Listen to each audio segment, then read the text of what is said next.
I had major mom brain, and you see how dry these beet burgers look? Well, I messed them up.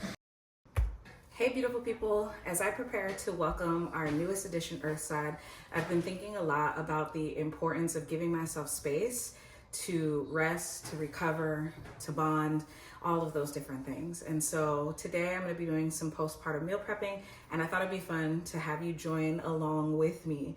Why is postpartum meal prepping so important? Postpartum is such a beautiful and tender and sacred time for you to bond with your baby, to rest, to heal, to just adjust to this whole new chapter of life.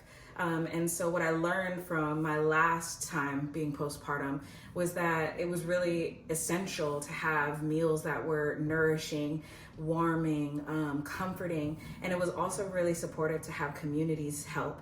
Now, this time around, I don't have the same kind of postpartum support that I did the last time. And so the one thing that I'm setting myself up for to make sure that I can have a successful postpartum recovery is making sure that there are meals that are ready to go, so that postpartum can be an easy process for me, and I can just focus on nourishing myself and nourishing my babies.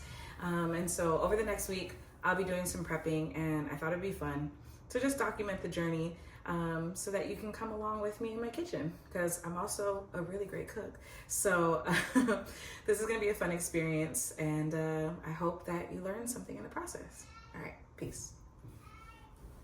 Okay, so the first thing you should know about this journey is that I had major mom brain, and you see how dry these beet burgers look? Well, I messed them up.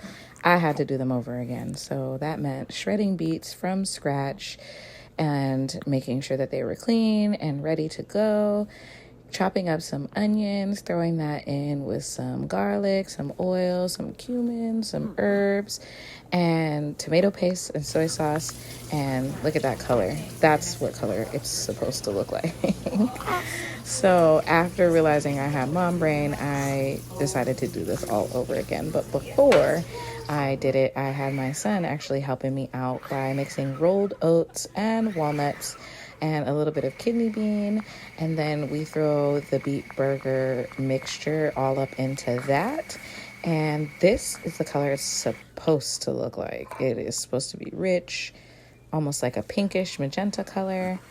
And then you're going to take these and you're going to roll them into burger patties and go ahead and grill them up. Now, I love these because the texture is really comparable to a meat burger.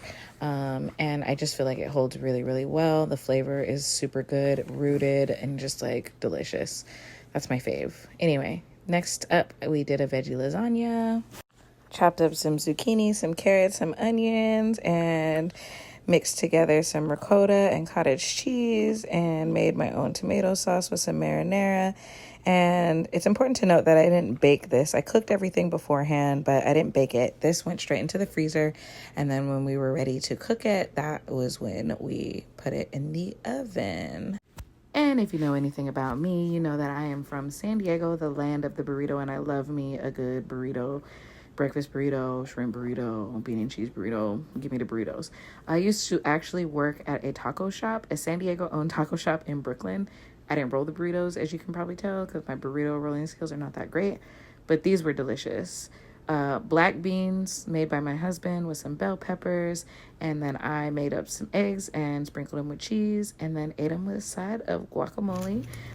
Anyway, we rolled those bad boys up and stuffed them in the freezer, and so my freezer was stocked. It's important to note that this was a community effort. My mom brought chili, banana bread, she made egg bites, I made a lentil soup, the veggie lasagna, and we had my freezer all the way filled up, and all of this food lasted for about 10 days, feeding a family of 4, plus the people who came to help. And so I would say this was the most important part of my recovery. But anyway, I hope you enjoyed this, and if you did, let me know in the comments what you would like to see from me next. All right, peace, y'all.